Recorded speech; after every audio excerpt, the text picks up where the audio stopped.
Welcome to the Rational Egoist. I'm your host, Michael Liebowitz. And today we are going to discuss logical fallacies with the great Jim Valliant. Jim, welcome back to the show. Always great to be here, my brother. Always great. My gosh, you're, Mr. Pellegrino, your sometime partner in crime, says that this is an IQ raising experience. I don't know if my episodes are. I hope they are, but every time I check into this podcast, my IQ goes up. Well, I'm going to be honest. We've got a pretty significant topic, and I've done zero prep because I've been very busy. So we're going to see if that's the case. I think we can still handle it. I think we can knock it out. We're here to discuss logical fallacies, and maybe we can invent a new fallacy. The fallacy that if you've done zero prep, then your arguments are necessarily incorrect, right? Necessarily incorrect. Yeah. Or that So fallacy, you commit a fallacy, your conclusion is necessarily incorrect, right? yeah. So Both we've of got those would be, yeah. they define a logical fallacy as a flaw in reasoning that renders an argument invalid. They are common errors in argumentation that can mislead or deceive. And then they give us a list. So that's the definition that AI gives. How would you, if somebody was to come up to you on the street and say, "Hey, Valiant, give me your idea of logical fallacies," what do you say? Well, first thing I do is explain the need for logic. If you don't need to be logical, then to hell with the fallacies, right? Why be worried if you commit a dozen logical fallacies in your argument if you don't have respect for the absolute necessity of logic? Now, so briefly, we've done another episode on logic, but just to briefly summarize, the father of the science of logic, in my estimation, there's no doubt it's Aristotle. And It's not Mark Pellegrino. it's not Mark Pellegrino, not this time. The father of logic, Aristotle, said that the reason why we have to be logical, he laid out all these rules of deductive inference, all the syllogism. You know what a syllogism is? All men are mortal. Socrates is a man, therefore Socrates is mortal. We can know from the premises that the conclusion is correct. If the premises are correct, the conclusion, by the form of it, must be correct. And so we call the fallacies of deductive logic formal fallacies.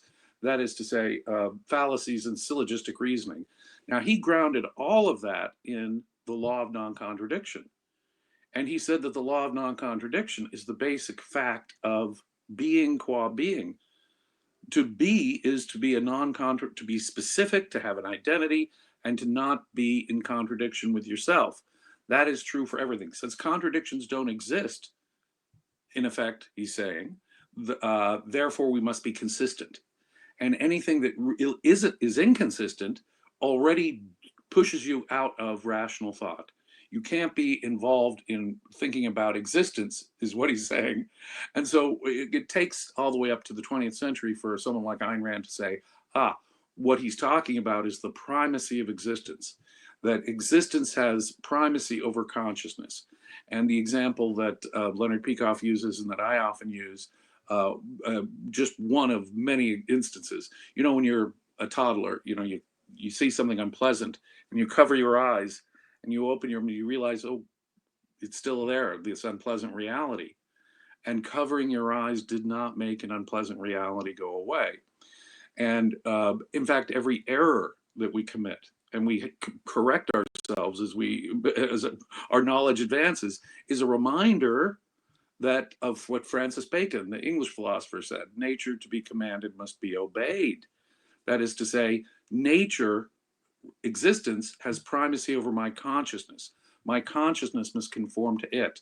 The contrasting view is that some form of consciousness rules existence, controls existence. The essence of metaphysical subjectivism, right, is to believe that consciousness controls existence. And so Ayn Rand contrasted what she called the primacy of existence, submitting your consciousness to the test of reality, if you will, consciousness submitting to reality and the facts, versus primacy of consciousness, some form of subjectivism. And there we have a variety of options. Is it God's consciousness? People like Bishop Berkeley, for example, believed that everything was an idea in somebody's head. if I fall asleep and I have a dream, or if I imagine something, that's an idea in my head. But if I bump into a brick wall, well, I bumped into an idea in God's head. And so you can have different forms of primacy of consciousness. Is it God's consciousness that controls reality? Is it the community's consciousness, some form of communal consciousness? Let's take a vote to find out the truth. Will taking a vote find out the truth? Or you can go all the way down to first person subjectivism, first person primacy of consciousness, which I say my consciousness controls everything. And the consistent form of that is what we call solipsism. Only you're just an idea in my head, Michael, and everything else is just an idea in my head. Everything, it's hard to distinguish that from schizophrenia, of course, but the idea there is that my consciousness rules reality. There isn't an independent reality. See, metaphysical realism is get this, is precisely metaphysical realism that grounds all of Aristotle's formal logic. That is to say, the rules of deductive logic that he, for the first time, spelled out and gave us the entire science of logic, which is the basis for the rest of science, by the way.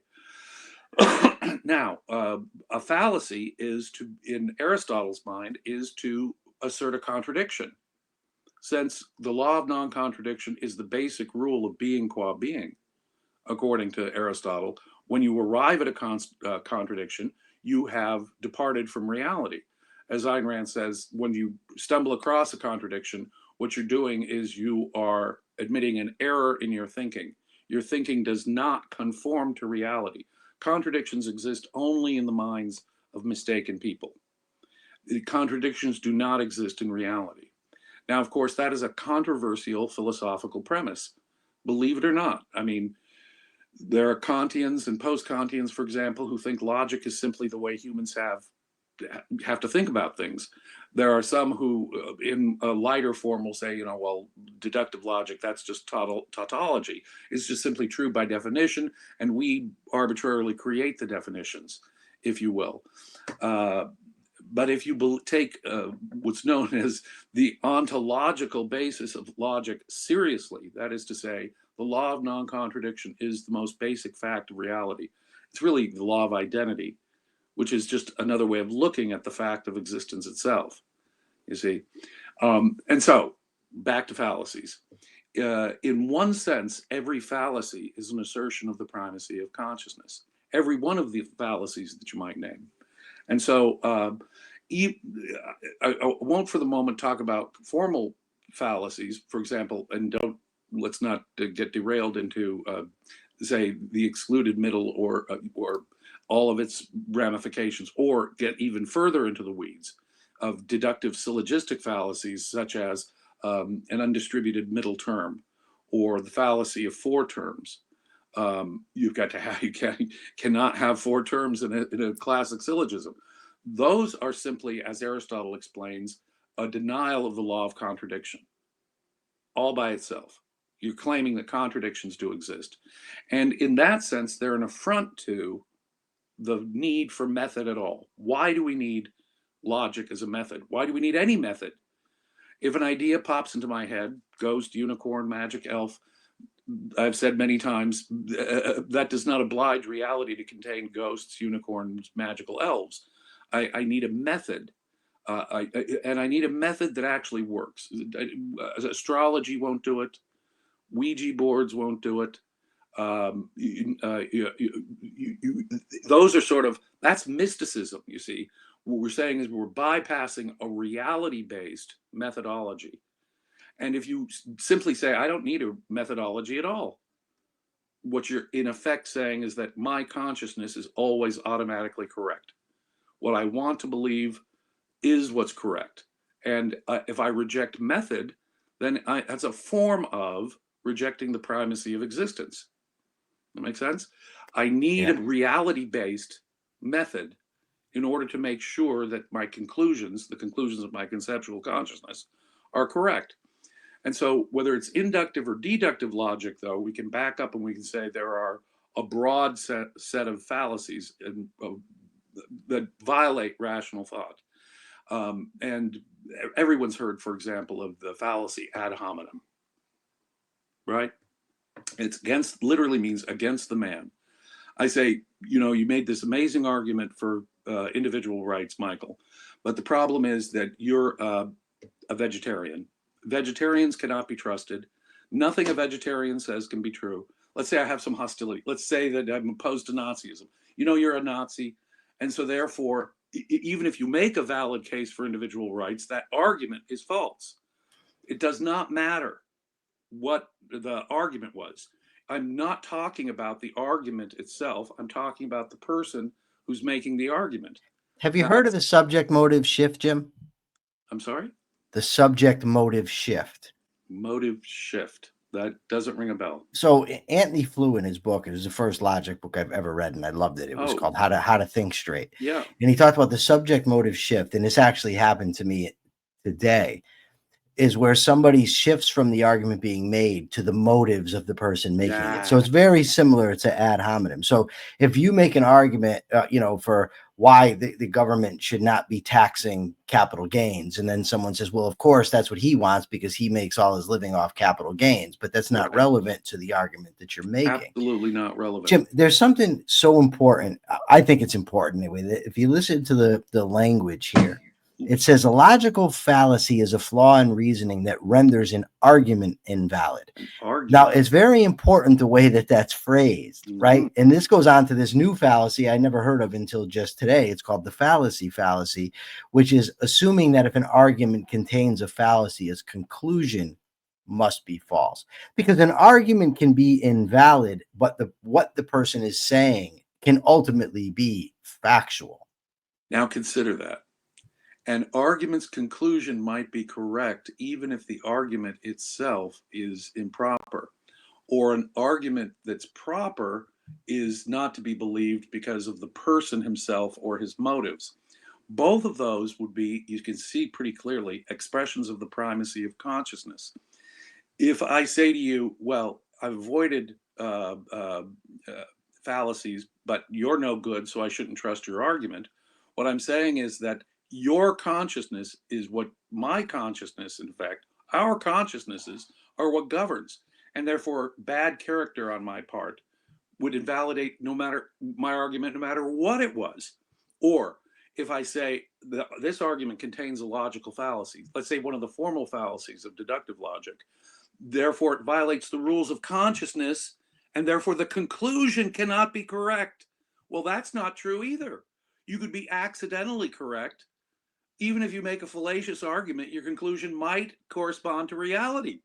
The primacy of existence has to be the standard for all valid reasoning.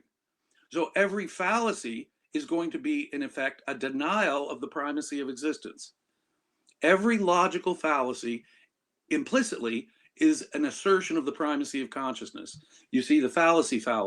You have committed some fallacy on the where, therefore your conclusion cannot be true, in fact. Wait, just because he violated the rules of consciousness and his argument is invalid, okay, his argument is certainly invalid, right? How he got there was wrong. But the mere fact that he made a fallacy does not mean that his conclusion doesn't happen to be true. That's a rank expression of the primacy of consciousness, isn't it? As if the rules of consciousness themselves are what determine reality. That's not true. So when we say ad hominem, I'm invoking your consciousness as a bad consciousness. I'm not talking about your argument. I'm not talking about your argument, whether it's an inductive inference or a deductive inference. What I'm saying is that the person making the argument, there's the opposite. If I say your argument is false because it's you, there's the reverse fallacy. The argument is valid because it's this person. The argument from authority, or in Latin, all of medieval scholastics gave Latin names as veracundium. Jim, you do this to me every freaking time. I just right now looked at the appeal to authority. It was going to be the next one I was going to bring up. And here you go. You see, they form logical bookends, don't they? The argument is true because this person said so. This authority said so. This church council said so. These academic consensus says so. This medical doctor says so. Therefore, it must be correct. It's correct because this guy says so. That's the argument from authority. That's a fallacy.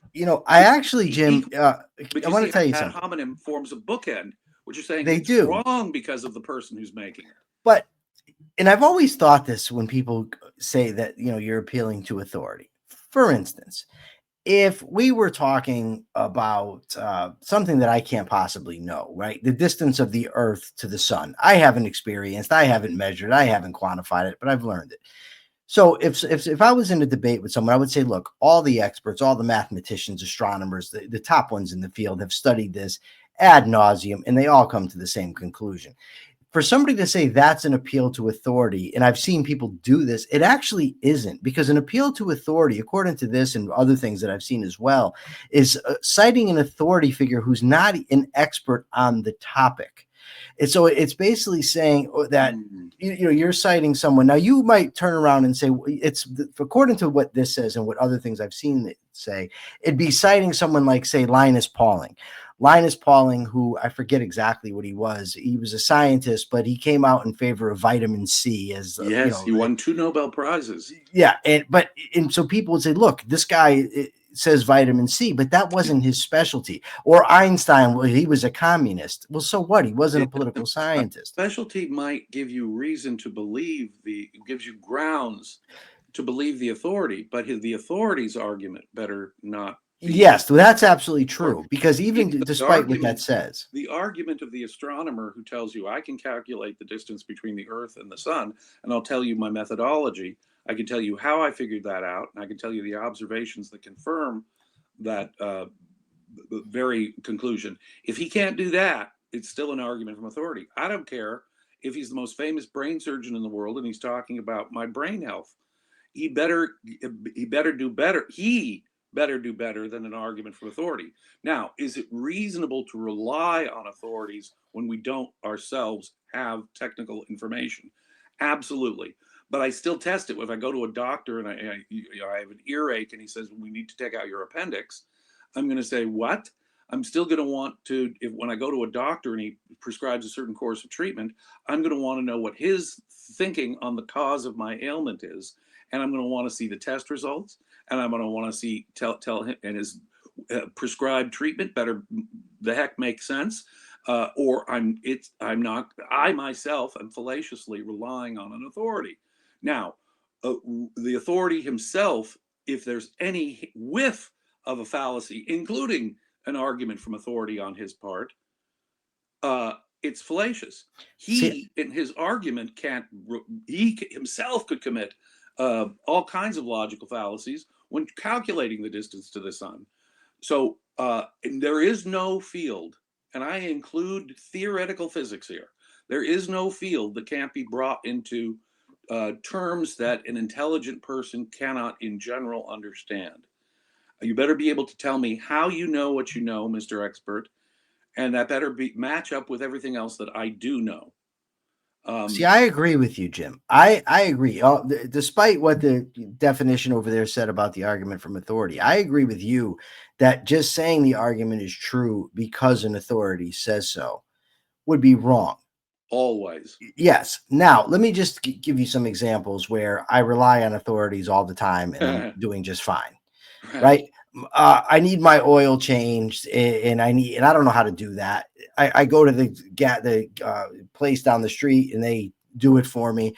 But to your point, it's demonstrated every time that what they're doing is correct. I mean, the fact is they've got credibility. They've been in business for a while, and I go and they do it. And I really don't need to learn what that is because it's not of importance to me. But again, to your point, should I ask them? They certainly could explain to me how they do it and why it's the right way. And sometimes I can rely on an authority without even getting into all that. That's not a logical reliance on an authority in a rational context is not the same as making an argument for it yourself. It's telling me why I would rely on a tax accountant because he knows the tax code better than I do. Okay, I'm just going to rely on his knowledge and I don't have to reinvent the wheel. I'm not making the argument, you see. If the person is making I'm going to prove to you And that's what this is about. Someone says, I'm going to prove to you that this is true. It is never appropriate to make an argument from authority in that demonstration, in that proof, inductive or deductive. That is not the same thing as reasonably relying upon an expert's opinion. Reasonably relying on an expert's opinion is only saying, I'm going to go with this, I'm going to defer to this expert in this context, whether or not I know his argumentation is valid. That is a separate thing altogether. When I prove something, demonstrate something to myself, I can never use the argument from authority. Never, ever, ever. I can never rely on academic consensus, ever. That is a form of argument from authority, veracundium, as I say, and that's sort of the opposite of ad hominem.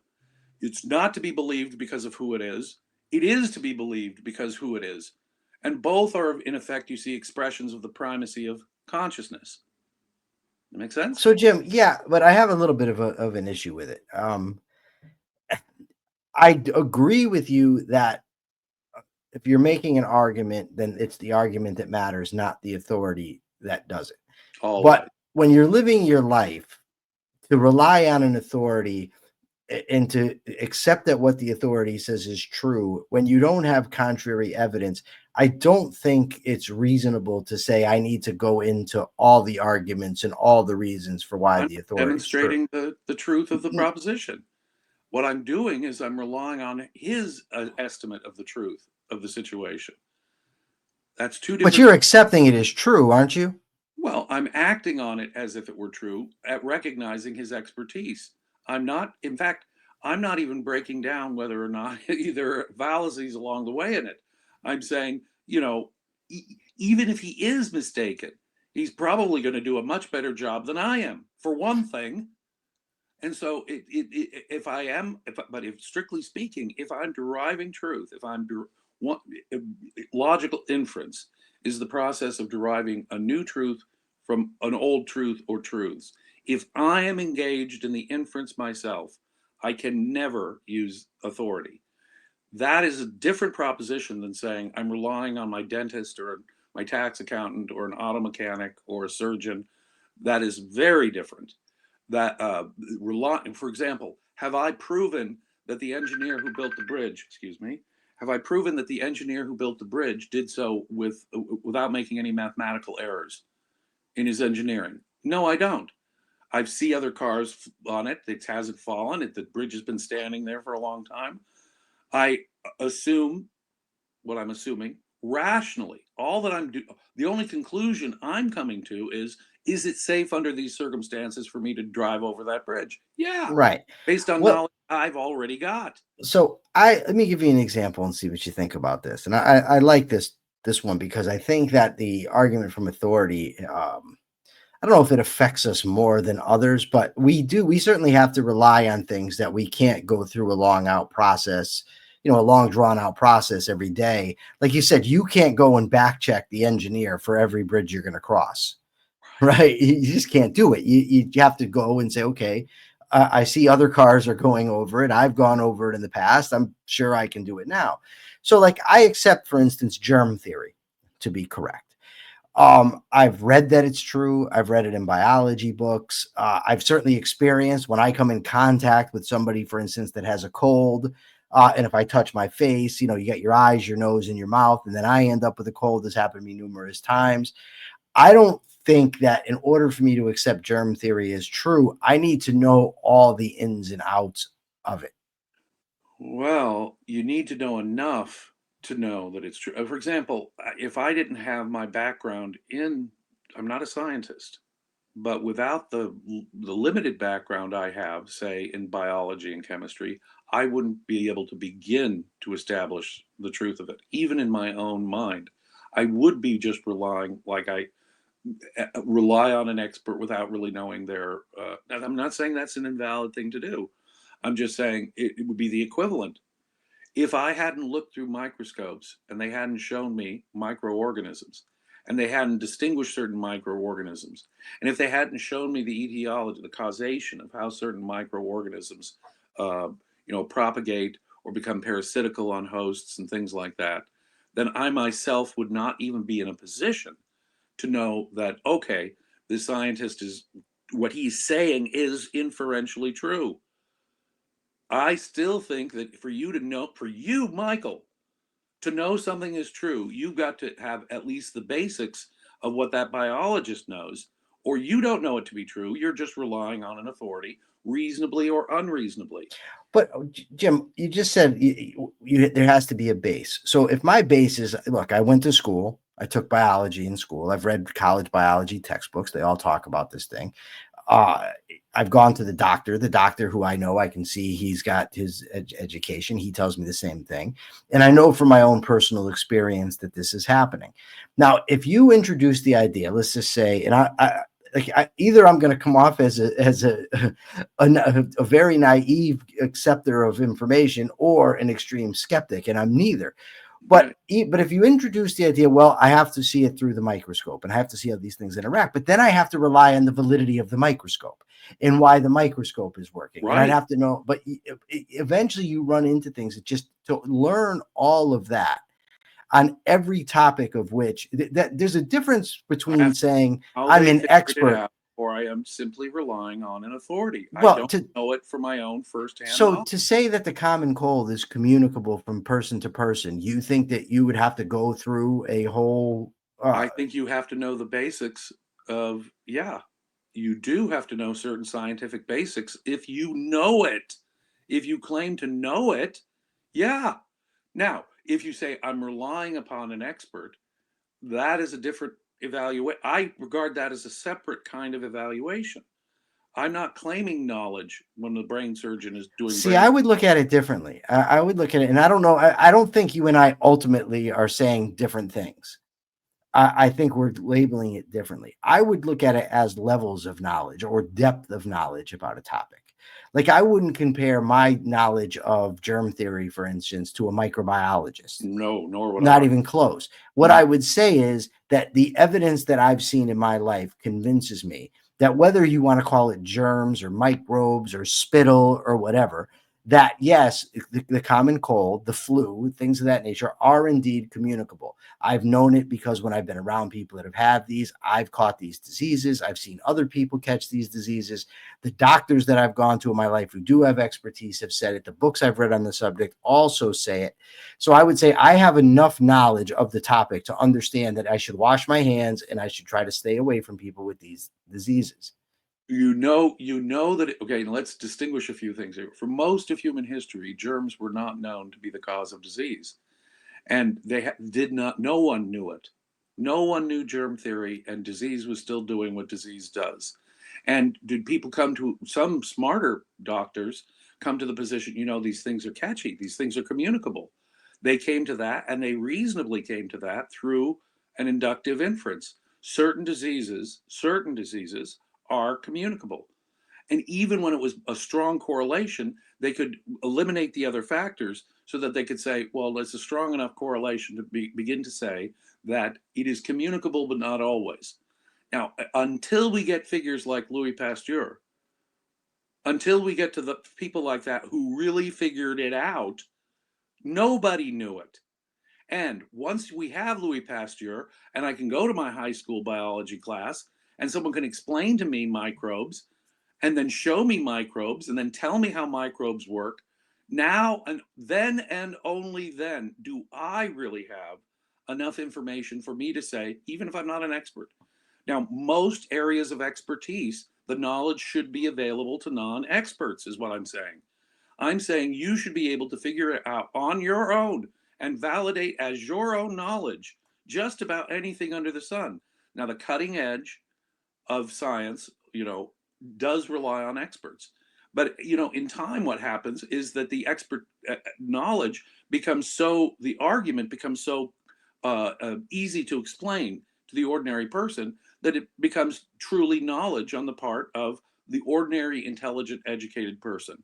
I would make a distinction between having grounds to be clear that it's knowledge of my own versus simply relying on an expert.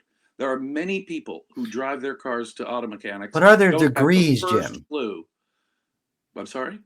are there degrees? In other words, are there degrees from just saying this guy says it, so I know it's true, or I can't know anything about it because I don't know all the arguments. For instance, like I know, for instance, I don't know all the workings of gravity. I do know that when an object is heavier than air, it falls to the earth. Right? I know that. I know that because I've read it, I've seen it, I've been told it. I can't explain all the mathematical calculations. I do know that if I fall off a 12-story building, I'm going to get seriously hurt, if not killed. Right. And I think I know that, despite everybody knew that long before Isaac Newton. Right. And my point is, you don't have to be able to explain the nature of bones, the nature of muscles. There's all kinds of, that's what I mean by the depth of knowledge. Right. I know that I'm going to get hurt. What you claim to know. I would put it this simply. Degrees, you either know or you don't know. And do you have enough information to know that the conclusion is correct? Now, experts have way more information and can probably prove it 16 different ways if it's a well-established truth. The question is, do you have enough knowledge? So there I would say, again, there's degrees of knowledge. An expert might know it with far greater clarity and certainty than you know it, but do you have enough to know it? Yeah. So what you know, you do know, even if you don't know everything. But I would still distinguish between those times when I'm just simply relying on an expert. Sure. There are people who drive up to their auto mechanic and really have no idea what a carburetor is, have no idea, Yes. And in that case, you're just relying on the expert. Look, I just know exactly. Yes. Okay. Knowing how an engine works is knowing how an engine works. Yeah. And relying on an expert is simply relying on an expert in that case. If you claim to know something, you better the heck be able to prove it, demonstrate it by argumentation. And so what we're talking about here is the argument itself. And it doesn't matter how many PhDs or MDs or whatever the person has. Right. Relying on an authority is a logical fallacy. It does not improve his argument. It does not weaken his argument as an ad hominem. You say, well, this guy, there's a joke from a Bell Brooks movie called High Anxiety. He says, he went to Harvard, no offense, because the guy taught at Harvard, none taken. So you can take it two ways. I don't discount you ad hominem because you went to Harvard, nor does the fact that you went to Harvard make your argument any better. It does not affect the argument at all, negatively or positively, who the consciousness is that's making it. This is fascinating me, Jim, because, well, and I'll tell you, let me give you an example, right? Yeah. So if I was sick, right, let's say I'm very sick, I could go without understanding what's wrong with me, what's happening. I nonetheless would go to a hospital and not to a mechanic. Right. Right. So what I'm implicitly saying is these people are experts on this. Probably know it more than I do. Yes. Therefore, I know they're better. You know something about the expert. You don't know something about brains. About the subject topic. Right. Okay. Yeah. I agree with you. I agree. Say this expert is much more likely to fix my body, and this guy is much more likely to be able to fix my car. What I'm doing is I'm not making a claim about my knowledge of auto mechanics or brain surgery. What I'm making is a claim about experts and who's more likely to be able to deal with my problem. Right. So your evidence would be, I have evidence that this guy knows the subject and this guy doesn't. And my evidence that he does is the fact that he's in the business. He's not getting sued all the time. He's got massive degrees on his wall. He's been doing this for 20 years. There's just an abundance of evidence that tells me that.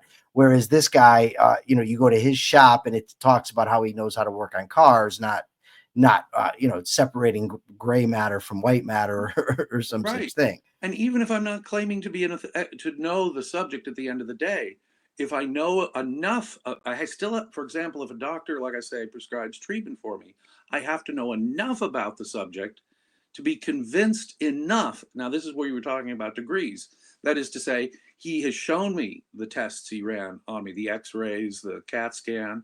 He's shown me what that implies. He's argued to me what that means physically using expertise. His argument makes sense. The treatment he prescribes makes sense. It's logically connected.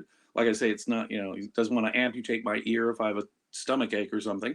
That all logically makes sense. Now it's reasonable to rely upon him and to act on that as if I have, and this is what we're saying, all that we're saying is I have enough knowledge about the topic to know that his opinion is probably correct. That's all I'm really saying. That's really all I'm saying. For me to know with certainty, I would have to roll up my sleeves and like I say, there is no subject, no field of expertise that is so arcane and abstruse. And, yes, of course, theoretical physics today is done in mathematics. Unless you're comfortable with calculus, right, and some pretty weighty calculus, you can't even enter the field of theoretical physics and know it with the clarity, say, that a theoretical physicist would. But I would myself would not claim that to be knowledge if I'm relying on an expert. Not at all. What I'm saying is that this guy makes sense to me. This guy is consistent with everything else that I do know. This guy is wrong. He's inconsistent with what I already know. This guy isn't making a logical argument. It would be irrational to rely on his opinion in any context. It would be rational to rely on this guy's opinion because he has a track record, he Right. has, etc. Right. So I would distinguish those two things very, very much. If you know it for yourself, if you really claim, when it's a question of the depth of what you're claiming to know. For example, I know the perihelion of Mars 257 years from now on October 7th. That would take an expert and take a specific Right. mathematics, you see. If I claim to know that from personal knowledge, otherwise what I'm going to tell you is expert X says this reasonably. That's it. Yeah, what you would basically say is, this is what the experts say. It seems true to me, but I haven't personally verified the Right. claim, but I see no reason to doubt the I claim. see no reason to doubt it in my context. Correct. Okay, I I'm gonna move through a couple of these, Jim. okay. I don't think we need to go over, for instance, straw man. I think most people know what the straw man argument is: appeal to popularity. Well, I want to cover. notice how each of these though is a form of the primacy of consciousness. Yes. A This strong one I man don't know argument. is, though. The Yeah. one that I'm going to ask you about, maybe you can tie it to it, but I don't know. They call it here false cause. I've always seen it as post hoc ergo propter hoc fallacy.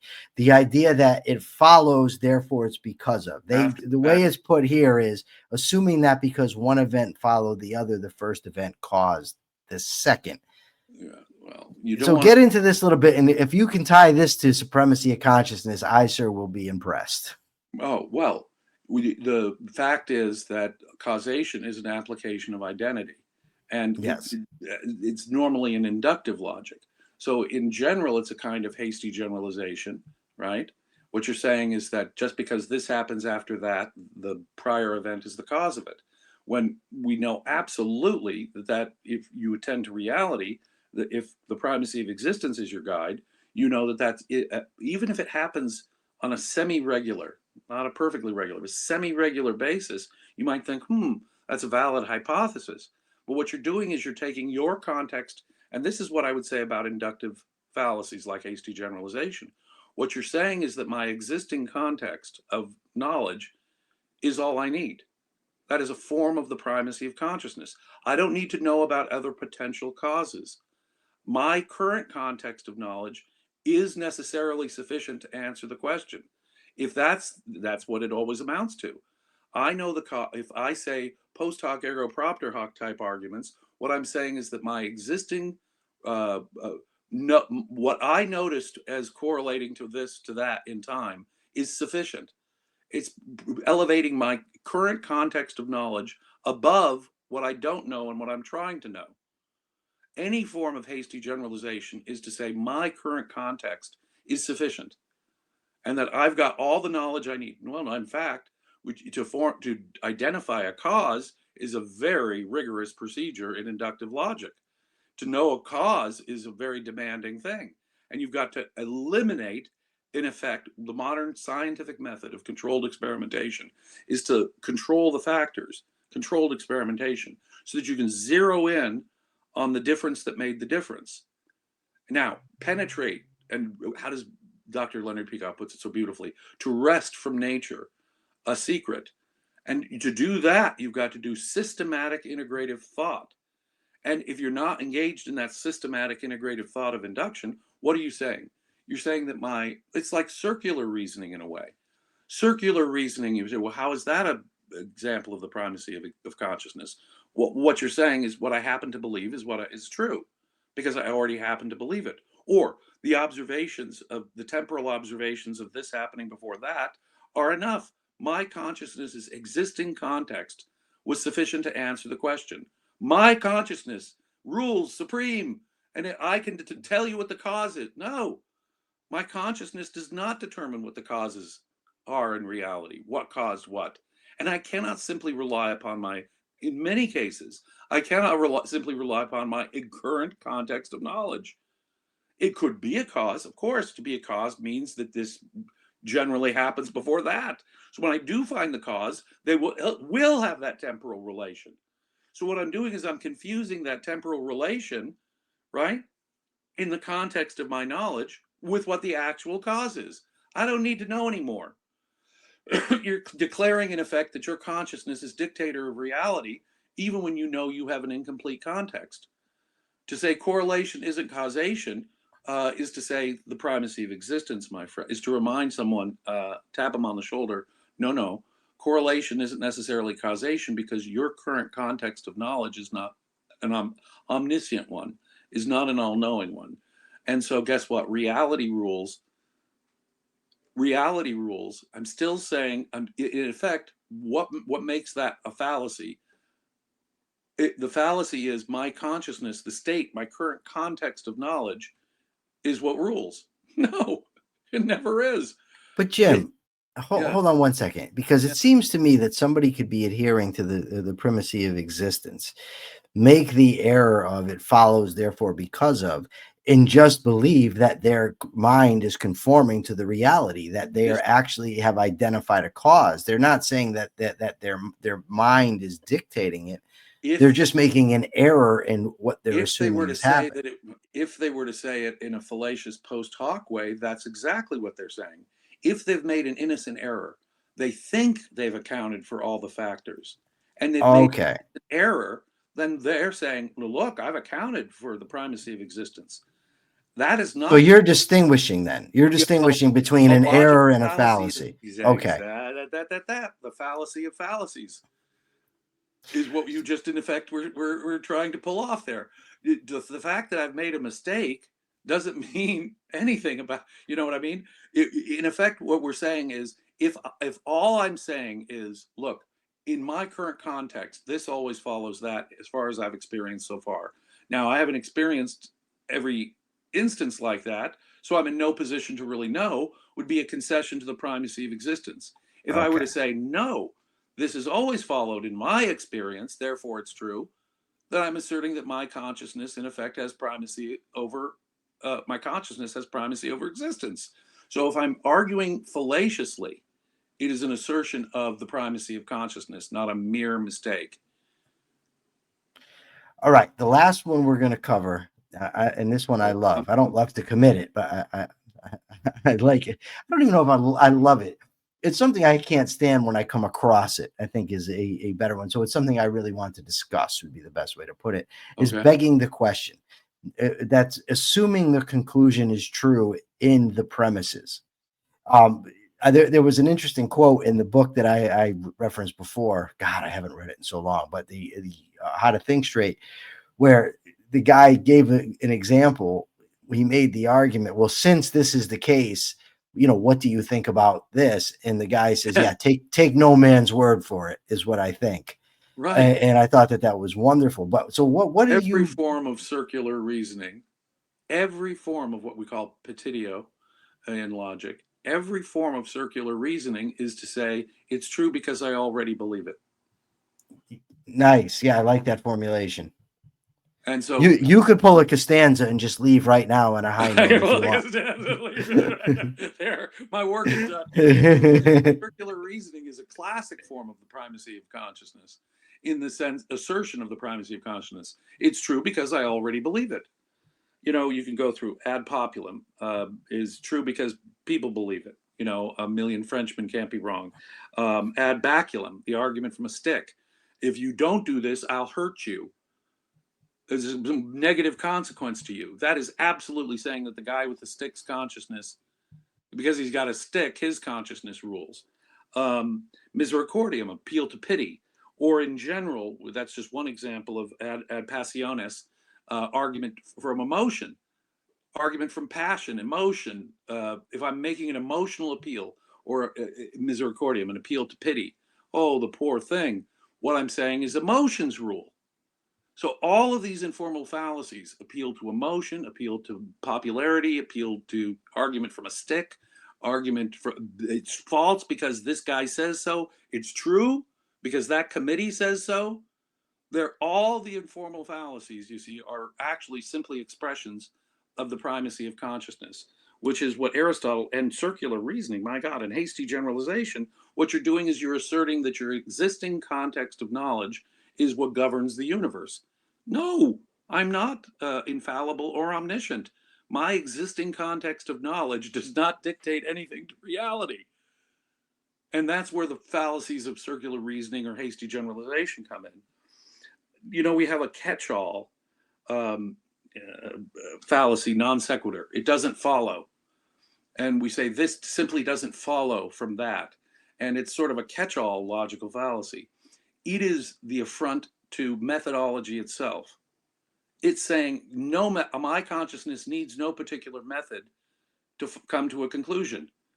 If something is a non sequitur, what you're saying is, I don't need no stinking method. My consciousness rules whether I'm adhering to the rules of logic or not. So any overt affront to a reality-based need for a methodology, the need for a specific reality-based method, which logic is itself an assertion of the primacy of consciousness. The fact that I tell you that a Ouija board or a horoscope won't work to get you truth, but logic will work, is because I believe that the law of non-contradiction is a metaphysical fact. If I didn't think the law of non-contradiction were a metaphysical fact, then I'd be no better off than the person who tells you to go buy a horoscope or a Ouija board. And if you reject the methodology, the reality-based methodology of logic, then in effect you're simply saying, I don't need no stinking methodology, certainly not a reality-based methodology. Again, an assertion of the primacy of consciousness. Whatever I happen to think, whatever old methodology I use, maybe no methodology at all. What I happen to believe is true. That is a rank, naked assertion of the primacy of consciousness. And so let me conclude by saying this. What makes logic a valid method is the fact that it is fact-based. It's based on the most fundamental fact, according to Aristotle. The thing that is true of being qua being. All things have an identity. Nothing can actually be a contradiction. To arrive at a contradiction is to admit a mistake, as Ayn Rand says. So it has to be applied to facts, and itself has to be based on a universal fact, like the law of identity. Has she said to admit a mistake or to have made a mistake? Because it seems to me a person could do that, but not admit that there's an error. Well, that's true. To arrive, I think the way John Gall puts it is to arrive at an error. I think you're correct. Okay. I just want to tell you about one of my most aggravating pet peeves to me is an appeal to authority. When and it's not even necessarily to, I don't know if it's even to make an argument sometimes, but I'll ask somebody a question, or we'll be in a discussion, and when the person tells me, you need to read Ayn Rand on this, or you need to read Leonard Peikoff, because first of all, the person's making an assumption that I haven't, which they're usually wrong.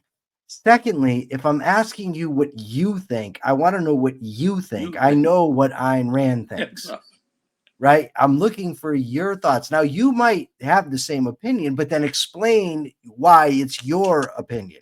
Explain why it's your view. Yeah. Don't tell me to go read The Virtuous Selfishness. It doesn't matter. That's the worst kind of veracundium.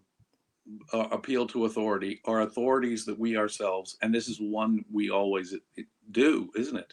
So I would tell my Christian friends Do not rely on some church council or even Thomas Aquinas or even the words of Jesus Christ as reported in the Gospels. If you want the truth, you better be able to demonstrate it to me without saying, Mr. Christian, well, Jesus said so. Well, this would be true of a communist. Well, Karl Marx said in Das Kapital that, labor, No. Explain to me why labor, and Exactly. explain to me and for objectivists, it's the same principle, folks. I don't care if Aristotle, Ayn Rand, and Leonard Peikoff said it. In unison. Well, you're right. We still have to know it with our own eyes and minds. If we really know it, and see, this is what I was saying about experts. I don't care how much veneration you have for some great expert. Look, I admire Ludwig von Mises as a great economist, maybe the greatest economist who ever lived. He, his teachers, and his students, Adam Smith had some great insights too, don't get me wrong. But the point is, if I think Ludwig von Mises is the greatest economist who ever lived, that still doesn't mean I understand the problem of, say, calculation in a socialist economy, economic calculation in a socialist economy. I still have to be able to break that down to you and explain how only a free market price system can deliver the information to both consumer and producer for them to be rational actors in a market, and why any distortion in that is going to create what he called planned chaos, in effect. So he can theoretically understand why socialism will always fail, why price controls must necessarily fail. But unless I can reproduce his own thinking, I couldn't have come up with that argument myself. He's a genius. Okay, and so many other geniuses in history. That's where I get most of my knowledge. I couldn't have come up with most of this stuff that these brilliant men and women came up with. But the point is, I better the heck be able to reproduce their basic thinking for myself, or I don't really know it for myself. And it would Awesome. be to rely on a consciousness, however brilliant that consciousness might be. Isaac Newton, Albert Einstein, Charles Darwin, Ayn Rand, Aristotle, you name it. Jim Valliant. Jim Valliant, Ludwig von Mises. Not Mark Pellegrino. Not Mark. There you just committed the ad hominem fallacy. No, you know what? I'll tell you something, Jim, as an aside before we wrap up. Yeah. I recently listened to an interview that Mark did. It was with a guy that I know from here in Connecticut, used to be a talk show host. In listening to Mark, and that's why anybody out there, you should be watching our show, The Capitalist Corner. Listening to Mark, like I forget because I'm always enmeshed with him, how smart he is. Right. But when I was listening to him on another show, fielding questions and answering them, the depth of knowledge, it was amazing to listen to. It was really great. He is well informed. He's knowledgeable, and you know what he can do is he can take what is relatively complex and subtle logic and make it sensible to the ordinary person. Actually communicate. And it is the capacity to make accessible the highly abstract or the logically inferred to the ordinary person that is one of the great gifts, and that's what makes someone a brilliant communicator, by the way. But what a great gift what you're doing. You're letting them see with their own eyes and their own mind so that they don't have to rely upon you or anybody else as an authority. To my standard, and this is what Mark is so excellent at, to my standard of good communication is not to hit someone over the head with, boy, this legion of experts who have a consensus about. No. I want them to see the reality of it with their own eyes and their own logic. If I you see how big this book is, there's no way this woman's wrong. Well, exactly. That's the point. I don't want to cite some book, even if I can avoid it. I want my listener to be able to see with their own experience and their own rational mind the truth of what I'm saying, so that they can walk away and reproduce that argument to themselves and say, oh, well, no, I really do know whatever the thing. I do know X, because I can know. I observe. Yeah, and that's the only way it could be. The abstract conclusion he drew is correct, and I can re-verify it with more observations and my own thinking on my own. That is to give someone an enormous gift, the gift of real knowledge. But of course, to know it, you have to reproduce those steps this is a point Ayn Rand stressed over and over again. It's true, every new idea was created in one mind, by some great mind of the past. But for me to know it for myself, I've got to reproduce those steps in my own mind if I really do know it. And Mark is what makes him a great communicator, and what makes a great communicator in general a great communicator is just that. They help you see with your own eyes the truth of what he's saying without relying upon any authority, or without name calling and saying, well, you're wrong because you're an idiot. This doesn't mean we can't call Mark names. We can call Mark names. Well, it's like I'm just kidding. We can call Jim names too. No, okay. You can call Jim. me Where can people find you? You and Mark are just absolute princes among men, and I love you both. And I'm very, very grateful to have both of you, to count both of you as my friends. To be perfectly clear, I'm grateful to have you as my friend, my brother. That is absolutely true. Well, you can find me at the podcast of the Ayn Rand Center UK. I do seminars, if you're a subscriber to them on the courses and lectures of Ayn Rand and Leonard Peikoff there all the time. I do the Rational Egoist, this podcast. Sometimes you'll see me on Capitalist Corner. I'm on Facebook, James Stevens Valliant, answering questions almost every day. Hit me up over there if you got a question. That's where I am. Awesome. Jim, thank you so much for coming on and having this discussion, for teaching me a thing or two, and hopefully enlightening the audience as well. I hope so. Thank you. For now, this is the Rational Egoist signing out. I'm Michael Liebowitz. Till next time.